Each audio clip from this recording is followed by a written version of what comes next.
Part 1। भयानक मंजर। रात के 10 बजे हुए थे। हिमाचल प्रदेश के उस बेहद खूबसूरत गांव में दूर से ही लालटेन की रोशनी दिखाई देने लगी थी। गांव नेशनल हाईवे से बहुत दूर नहीं बसा था, लेकिन फिर भी पहाड़ी प्रदेश में होने के कारण रात होते ही सुनसान हो गया था। गली के नुक्कड़ के पास खड़े होकर दोनों युवक रामू और मनोज चुम्मन चाचा की दुकान पर चाय पी रहे थे। दुकान एकदम चौराहे पर बनी हुई थी। एक लटकती हुई बड़ी सी लालटेन दुकान की शोभा बढ़ा रही थी। जुम्मन चचा शॉल ओढ़े दुकान पर बैठे थे। हालांकि मानसून का मौसम था, लेकिन पहाड़ी इलाका होने के कारण रात में सर्दी बढ़ जाती थी। रामू और मनोज ने भी हाफ स्वेटर पहना हुआ था।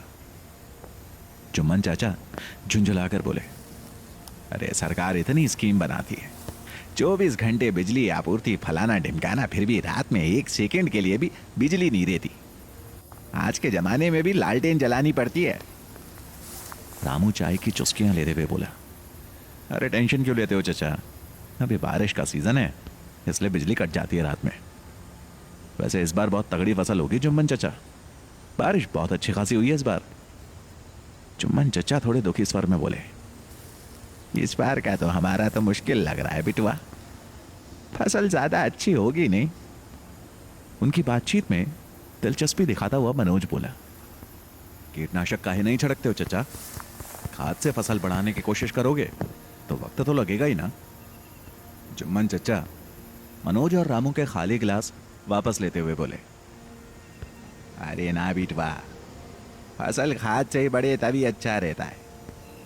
भले ही समय लगे, लेकिन फसल की क्वालिटी भी तो बढ़िया मिलेगी ना। तभी ऑटो वाला राजू दुकान के पास ऑटो लेकर आया। दिन भर ऑटो चलाने की थकान राजू की शक्ल पर साफ साफ दिख रही थी। राजू रामू को देखते ही बोला, अरे रामू, तू यहां खड़ा है, वहां तेरी फसल को न जाने क्या हुआ है। रामू एकदम से घबरा कर बोला, क्या हुआ है बे? पता नहीं, मैं ऑटो लेकर तेरे खेत के पास से निकल रहा था, तभी मैंने देखा कि पूरी की पूरी फसल सड़ गई है। उन दोनों के बीच में एकदम से मनोज बोल पड़ा, क्या रे राजू, पीकर आया क्या? ऐसे कैसे सड़ जाएगी फसल? रामू थोड़ा गुस्से में बोला, अगर ये मजाक है तो ठीक मजाक नहीं है राजू, अब मेरा दिमाग खराब हो रहा है। राजू सर पर हाथ रखकर बोला, अरे अपनी अम्मा की कसम, मजाक नहीं है, आ मैं तुझे दिखा कर लाऊं। रामू ने चाय का कप वहीं रख दिया और चल पड़ा। ये देखकर मनोज बोला, अरे रुको, मैं भी चलता हूं। जुम्मन चचा बड़ी फुर्ती से दुकान से बाहर आकर बोले, रुक, मेरा भी दुकान बंद करने का समय हो रहा है, मैं चलता हूं। तीनों ऑटो में बैठकर राजू के साथ चल दिए। जुम्मन चचा राजू के बगल में बैठे थे, जबकि मनोज और रामू पीछे वाली सीट पर। जल्दी गांव का आबादी वाला हिस्सा पीछे छूट गया।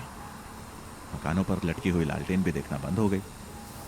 अब वो लोग गांव और हाईवे के बीच पड़ने वाले सुनसान इलाके में पहुंच गए थे। दूर हाईवे पर आती जाती गाड़ियां अभी भी दिख रही थीं।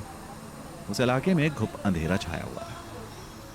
दूर दूर तक केवल झींगुरों की आवाजें आ रही थी। राजू ने रामू के खेत के पास ले जाकर ऑटो को रोक दिया।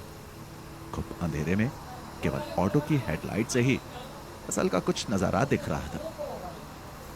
रामू, जुम्मन और मनोज खेत की तरफ बढ़े, जबकि राजू ऑटो में ही बैठा था। राजू के ऑटो में एक बड़ी वाली टॉर्च पड़ी थी। रामू ने उसे ले लिया और चलाकर इधर उधर देखा। सामने का नजारा देखकर रामू का दिल बैठ गया। वो पूरे रास्ते यही मनाते हुए आया था कि काश राजू की बात झूठ निकले, लेकिन ऐसा नहीं था। उसकी पूरी की पूरी फसल वाकई में सड़ गई थी। रामू को इस सदमे से उभरने का मौका भी नहीं मिल पाया था कि अचानक जुम्मन चचा उसका गिरेबान पकड़कर गुस्से में बोले, सही सही बताना रामू, क्या इस बार तूने अपना हिस्सा घर के बाहर रखा था? रामू चुप रहा। उससे कोई जवाब देते नहीं बना। वो जुम्मन से नजरें चुराने लगा। ये देखकर मनोज भी चिल्लाया, जब काहे है बुड़बक, जवाब दे, रखा था हिस्सा घर के बाहर? रामू हकलाते हुए बोला, वो दरअसल इस बार मैं भूल गया था चचा। जुम्मन के हाथ रामू के गिरेबान पर और कस गए। वो दांत भींच कर गुस्से से बोला, भूल गया था हरामखोर, ये भूल गया कि साल के इस वक्त हमें अपनी फसल का एक हिस्सा खेत से काटकर घर के दरवाजे पर रखना पड़ता है ताकि पिशाच का प्रकोप गांव पर ना फैले। अब तू तो मरेगा ही, साथ में पूरा गांव मरेगा, पिशाच किसी को नहीं छोड़ेगा। रामू थोड़ा सा घबराया सा था। अब उसके चेहरे के भाव एकदम से बदल गए। पहुंचते हुए बोला, कौन सा पिशाच चचा? किस पिशाच से खौफ खाकर साल के इसी नियत समय पर हर बार गांव वाले फसल का आधा हिस्सा घर के बाहर रख देते हैं? मैंने तो ना देखा कभी उस पिशाच को। तो क्यों मैं ऐसी अफवाह के चलते अपनी मेहनत का एक हिस्सा हमेशा अपने हर साल घर के बाहर रखूं? मनोज अपना माथा पीट कर बोला, अरे मूर्ख इंसान, पिशाच तुझे इसलिए नहीं दिखा क्योंकि फसल हमेशा सब लोग समय पर दरवाजे पर रख देते थे, लेकिन अब पिशाच का क्रोध पूरे गांव को लील जाएगा। रामू ने चिढ़कर उसे कहा, काहे अंधविश्वास फैलाते हो बे तुम लोग? फसल का एक हिस्सा न रखने से कोई फर्क नहीं पड़ने वाला, क्योंकि कोई पिशाच है ही नहीं। मनोज का चेहरा लाल पड़ गया था। वो बोला, तुझे हमारी प्राचीन लोक कथा का सम्मान करना चाहिए था रामू। कई सौ साल पहले एक पिशाच का आतंक पूरे गांव में फैला था। वो साल के बस एक दिन आता था और ग्रामीणों को मारकर उनकी फसल ले जाता था। इस भयानक पिशाच से निपटने का यह तरीका हमारे पुरखों ने ही निकाला था कि फसल का कुछ हिस्सा घर के बाहर रख दिया जाए। इससे पिशाच को जो चाहिए वो उसे मिल जाएगा। गांव वाले भी साल के एक दिन किसी तरह के दुर्भाग्य का शिकार होने से बचे रहेंगे। लेकिन तूने आज इस प्रथा का उल्लंघन कर दिया। अब तो न जाने कैसी मुसीबत आएगी गांव पर।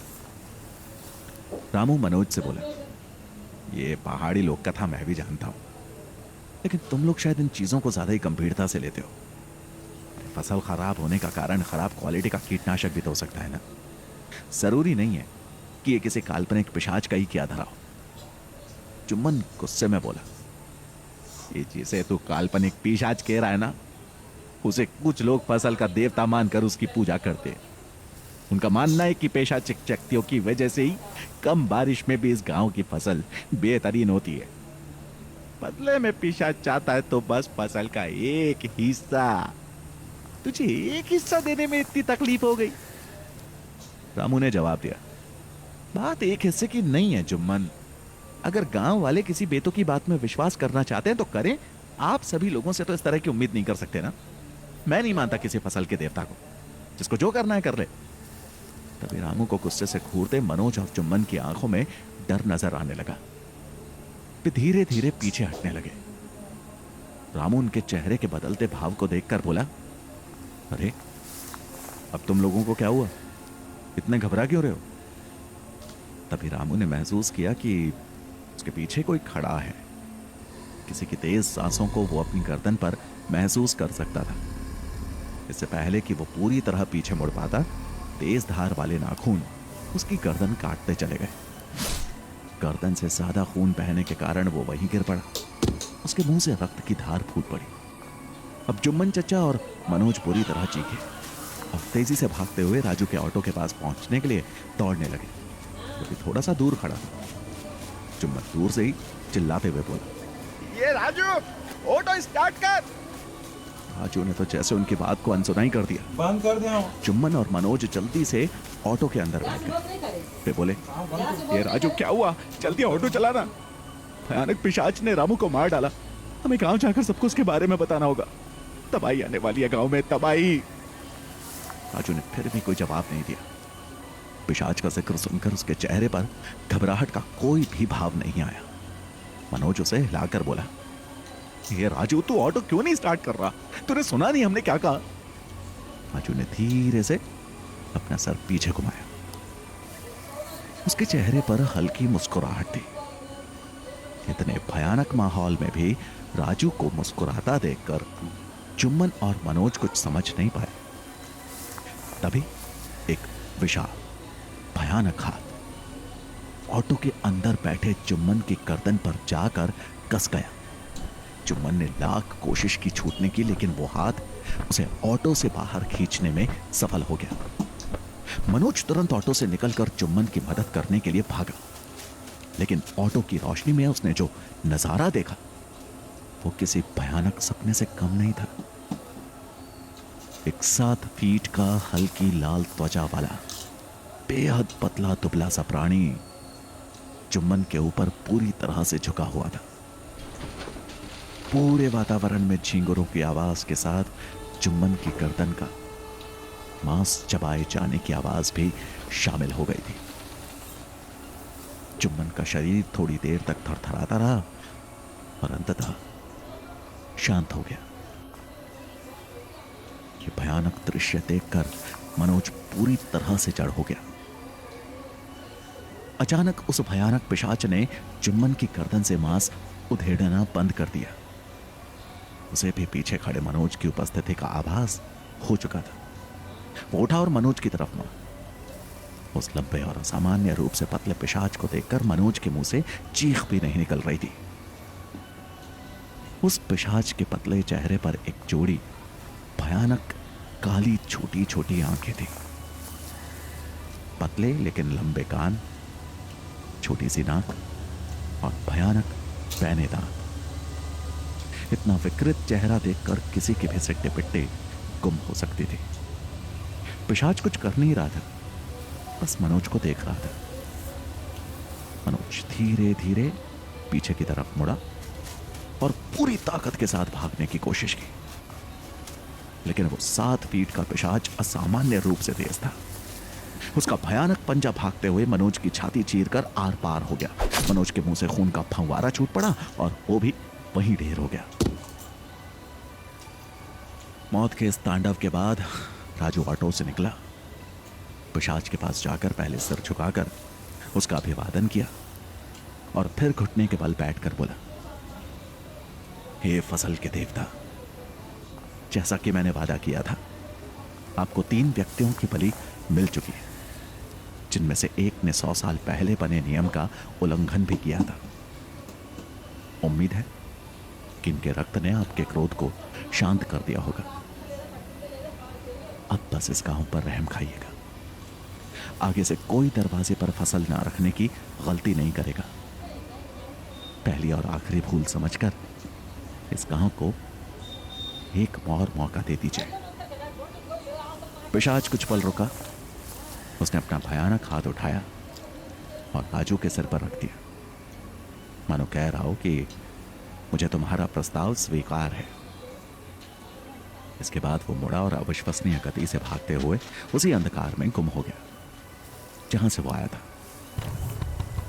राजू भी अपना ऑटो मोड़कर वापस चल दिया, जैसे कि कुछ हुआ ही ना हो।